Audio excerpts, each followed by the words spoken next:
رب اشرح لي صدري ويسر لي أمري واحلل عقدة من لساني يفقه قولي رب زدني علما رب زدني علما رب زدني علما أعوذ بالله من الشيطان الرجيم بسم الله الرحمن الرحیم۔ آج ہماری پہلی کلاس ہے علم نحو کی۔ یہ بک دراسات وغیرہ میں بہت پڑھائی جاتی ہے۔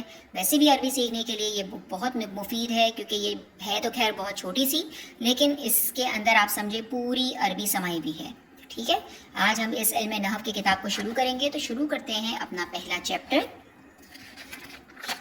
ہمارا سب سے پہلا چیپٹر ہے علم نحو کی تعریف۔ ٹھیک ہے، اب سب سے پہلے ہم یہ سمجھ لیتے ہیں کہ علم نحو کیا چیز ہے۔ اس کی ڈیفینیشن پڑھیں گے تو ہمیں کافی حد تک سمجھ آ جائے گا۔ عربی کا علم نحو وہ علم ہے جس میں اسم، فعل اور حرف کو جوڑ کر جملہ بنانے کی ترکیب اور ہر کلمے کے آخری حرف کی حرکت معلوم ہو۔ اتنا تو سمجھ آ گیا ہوگا آپ کو کہ عربی کا علم نحو یعنی علم نحو وہ علم کہلاتا ہے جس سے ہمیں سینٹنس فارمیشن آ جائے۔ ٹھیک ہے، انگلش میں بھی ظاہر ہے ہمیں سینٹنس فارمیشن کرتے ہیں تبھی وہ سینٹنس بنتا ہے، جیسے شی از گوئنگ ٹو اسکول۔ اب اگر میں سینٹنس کے ورڈز کو آگے پیچھے کر دوں تو جملہ خراب ہو جائے گا، کوئی سمجھ نہیں سکے گا اور وہ جملہ غلط ہو جائے گا۔ ٹھیک ہے، اسی طرح اردو میں اگر میں کہوں کہ فاطمہ اسکول جا رہی ہے تو اس کے لیے سارے الفاظ کو اپنی جگہ پر لگانا بہت ضروری ہے۔ اگر میں کہوں اسکول، فاطمہ، رہی، جا، تو کسی کو میری بات سمجھ نہیں آئے گی۔ ٹھیک ہے، اسی طرح عربی کا بھی علم ہے کہ اگر اس کے لفظوں کو آگے پیچھے کر دیا جائے تو سینٹنس کا مطلب تو بنے گا ہی نہیں بلکہ غلط ہو جائے گا سینٹنس۔ ٹھیک ہے، اس علم کو کہ کون سا لفظ کہاں لگانا ہے، اسم کہاں لگے گا، فعل کا لگے گا، فاعل کا لگے گا، حرف کا لگے گا، اس علم کو کہتے ہیں علم نحو۔ ٹھیک ہے، کہ ہمیں ایک جملہ بنانا آ جائے کہ علم نحو سے اگر ہمیں 10-12 الفاظ دیے جائیں تو ہم ان الفاظ کے ذریعے ایک پراپر جملہ ادا کر سکیں اور ہمیں پتا ہو کہ کون سا لفظ کس کے بعد لگے گا۔ اس کی مزید ڈیفینیشن مثال سے سمجھ آ جائے گی آپ کو۔ آگے دیکھ لیجئے، اور ہر کلمے کی آخری حرف کی حالت معلوم ہو۔ سب سے پہلے تو یہ سمجھ لیجئے کہ ہر کلمے کی آخری حرف کی حرکت معلوم ہونے کا کیوں کہا ہے، پہلے دوسرے حرف کا کیوں نہیں کہا؟ اس لیے کہا کہ اعراب کہا ہی ہر کلمے کے آخری حرف کو جاتا ہے۔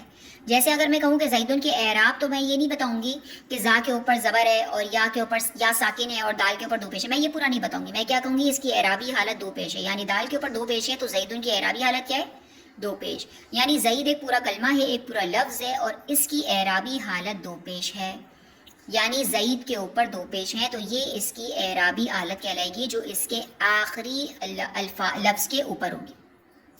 دارن کی بھی اعرابی حالت دو پیش ہے کیونکہ دارن کا آخری لفظ ہے رو کے اوپر کیا ہے، دو پیش ہیں، تو اس کی اعرابی حالت کیا کہلائے گی، دو پیش۔ ٹھیک ہے، کہ یہ دارن، یہ ابھی ہم آگے پڑھیں گے کہ دو پیش کو کیا کہتے ہیں، دو زبر کو کیا کہتے ہیں، یہ بھی میں آپ کو ایزی کر کے سمجھا رہی ہوں۔ ٹھیک ہے، کہ ابھی اگر میں آپ کو کہوں گی کہ یہ مفتوح ہے، یہ منصوب ہے، یہ مضموم ہے، آپ کو سمجھ نہیں آئے گا۔ ابھی ہم صرف اتنا جانیں گے کہ دارن کی رو کے اوپر دو پیش ہیں، اس کا مطلب یہ ہے کہ یہ رو جو ہے اس کی اعرابی حالت ہے اور رو کے اوپر کے جو اعراب ہیں وہ اس کی اعرابی حالت بتاتے ہیں۔ تو اب ہمیں یہ کیسے پتہ چلے گا کہ یہ زیدن ہے، اور جملے کے اندر ہمیں اسے زیدن لکھنا ہے یا زیدن لکھنا ہے یا زیدن لکھنا ہے، اسی طرح دارن لکھنا ہے یا دارن لکھنا ہے یا دارن لکھنا ہے، یہ ہمیں کیسے پتہ چلے گا؟ تو یہ ہمیں اس علم نحو کے ذریعے پتہ چلے گا۔ ٹھیک ہے، ہر کلمے کی آخری حرف کی حرکت معلوم کیسے ہوگی، علم نحو کے ذریعے۔ تو کیا ہو گئی ڈیفینیشن علم نحو کی، کہ جس میں ہم سینٹنس فارمیشن سیکھتے ہیں، اسم، فعل اور حرف کو کس طرح جوڑنا ہے اور جملہ کس طرح بنانا ہے، اور اس میں جتنے بھی کلمے ہوں گے ان کے آخری لفظوں کی اعرابی حالت کیا ہوگی۔ اس پورے علم کو کہتے ہیں علم نحو۔ اس سیکھنے کا فائدہ کیا ہے، یہ تو بہت ہی سمپل سی بات ہے۔ اس علم کا یہ فائدہ یہ ہے کہ انسان عربی زبان بولنے اور لکھنے میں ہر قسم کی غلطی سے محفوظ رہتا ہے۔ ظاہر ہے جب تک ہمیں سینٹنس فارمیشن نہیں آئے گی اور ہم غلطیاں ہی کرتے رہیں گے، اب شی از گوئنگ ٹو اسکول کو میں کہہ رہی ہوں گوئنگ از شی اسکول، ایسا میں کہہ رہی ہوں، جب تک میں غلطی کر رہی ہوں تو ظاہر سی بات ہے کوئی بھی میری بات نہیں سمجھ سکے گا۔ ٹھیک ہے، اسی طرح عربی میں بھی اگر میں الٹے سیدھے آگے پیچھے الفاظ کر رہی ہوں تو میری کوئی بھی بات سمجھ نہیں سکے گا۔ تو اسے اب کس طریقے سے بنانا ہے، اس علم کو ظاہر سی بات ہے کس طریقے سے بنانا ہے، اور اس علم کا فائدہ کیا ہو گیا کہ ظاہر سی بات ہے ہم غلطی کرنے سے محفوظ رہیں گے۔ چلیے بھائی مثال دیکھ لیتے ہیں۔ مثال اس میں کیا دی گئی ہے، اب ہمیں 4 الفاظ دیے گئے ہیں، زیدن، دارن، دخلا، فی۔ اب یہ ہمیں کیسے پتا چلے گا کہ ان چاروں الفاظ کو کس طرح جوڑنا ہے؟ زیدن کے بعد کون سا الفاظ آئے گا، دخلا کے بعد کون سا الفاظ آئے گا، فی کے بعد کون سا الفاظ آئے گا، دارن کے پہلے دخلا آئے گا یا زیدن آئے گا، یہ ہمیں کیسے پتا چلے گا؟ یہ 4 کلمے ہیں، اب ان چاروں کو جوڑ کر ایک جملہ بنانا اور اس کو صحیح طور پر ادا کرنا، یہ علم نحو سے حاصل ہوتا ہے۔ سمجھ آ گئی بات؟ موضوع اس علم کا کلمہ اور کلام ہے۔ مطلب کیا ہوا؟ اس علم میں ہم کلمہ یعنی الفاظ اور کلام یعنی جملے سیکھیں گے، ٹھیک ہے؟ کس الفاظ کے اعراب سیکھیں گے اور جملے بنانا سیکھیں گے، ٹھیک ہے؟ یہ تو ہو گئی علم نحو کی ڈیفینیشن۔ کیا پڑھا ہم نے؟ علم نحو کیا چیز ہے؟ جو پڑھا ہے یا دیکھ رہے ہیں وہ دوہرائے۔ علم نحو کے اندر ہم کیا چیز سیکھیں گے؟ ایک تو سینٹنس فارمیشن سیکھیں گے، ڈیفینیشن اس کی کیا ہوگی؟ جامع الفاظ میں وہی یاد کرنی ہے ہمیں جو اس میں لکھی ہوئی ہے۔ عربی کے علم نحو وہ علم ہے جس سے اسم، فعل اور حرف کو جوڑ کر جملہ بنانے کی ترکیب اور ہر کلمے کی آخری حرف کی حرکت ہمیں معلوم ہو۔ اس علم کا فائدہ یہ ہے کہ اس سے ہم اگر انسان ہر قسم کی غلطی سے محفوظ رہتا ہے، ٹھیک ہے؟ جیسے مثال کے طور پر اگر ہمیں یہ 4 الفاظ دے دیے تو اس کو ارینج کس طرح کرنا ہے، ٹھیک ہے؟ یہ ہمیں پتہ ہونا چاہیے۔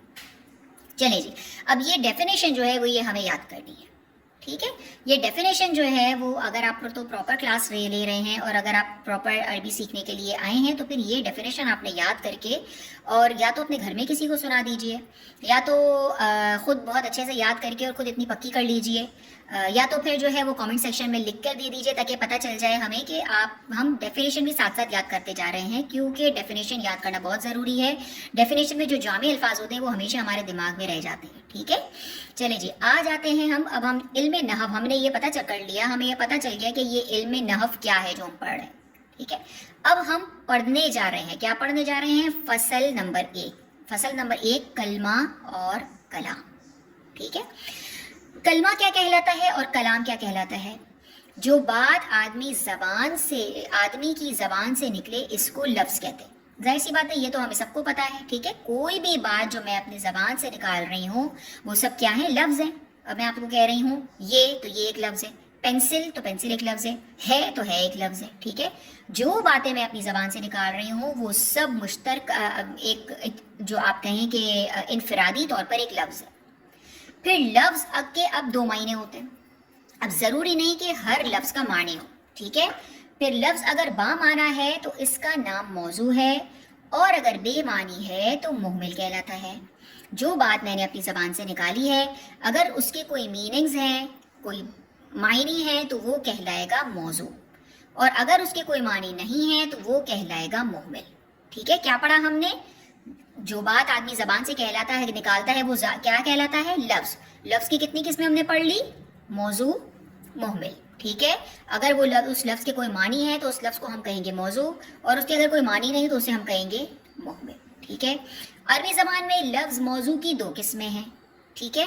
اب موضوع پر ہم آ جاتے ہیں تو موضوع میں عربی زبان میں موضوع کی 2 قسمیں ہیں۔ کون کون سی 2 قسمیں؟ ایک مفرد، ایک مرکب۔ یہ بھی اگر آپ کامن سینس سے اور سمپل سائنس سے دیکھیں تو مفرد کے ذریعے ہمیں پتہ چل رہا ہے کہ کسی ایک الفاظ کو کہتے ہیں مفرد۔ اردو میں بھی ہم کہتے ہیں نا کہ مفرد، ٹھیک ہے؟ ایک فرد ہے، کسی ایک آدمی کو کیا کہتے ہیں؟ ایک فرد، ٹھیک ہے؟ ہم اور کوئی زیادہ مطلب کوئی بھی چیز زیادہ ہوتی ہے یا کوئی بھی چیز جمع کے معنی میں ہمیں کہنی ہوتی ہے تو ہم کیا کہتے ہیں؟ مرکب، ٹھیک ہے؟ مفرد اردو میں بھی ایک کے لیے بولا جاتا ہے، مرکب اردو میں بھی جمع کے لیے بولا جاتا ہے۔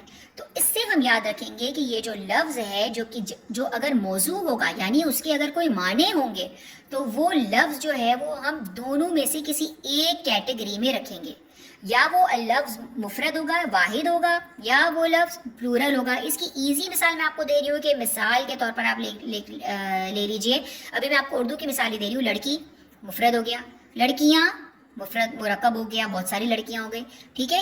یا تو جیسے لڑکی مفرد ہو گیا، یہ لڑکیاں ہیں، یہ پورا ایک سینٹنس ہو گیا، یہ سینٹنس کیا ہو گیا؟ مرکب ہو گیا۔ سمجھ آ رہی ہے بات؟ واضح ہو گئی بات؟ کیا پڑھا ہم نے؟ جو بات آدمی زبان سے نکالے اس کو کیا کہتے ہیں؟ لفظ۔ اس لفظ کے اگر کوئی معنی ہوتے ہیں تو اسے موضوع کہتے ہیں، معنی نہیں ہوتے تو مہمل کہتے ہیں۔ یہ میں آپ کو بتاؤں گی آگے جا کے مہمل کیا چیز ہے۔ عربی میں لفظ موضوع کی 2 قسمیں، ابھی ہم کس کی پڑھ رہے ہیں؟ ابھی مہمل کو ہم نے نہیں چھیڑا ہے، ٹھیک ہے؟ ابھی ہم موضوع پڑھ رہے ہیں۔ عربی میں لفظ موضوع کی 2 قسمیں ہیں،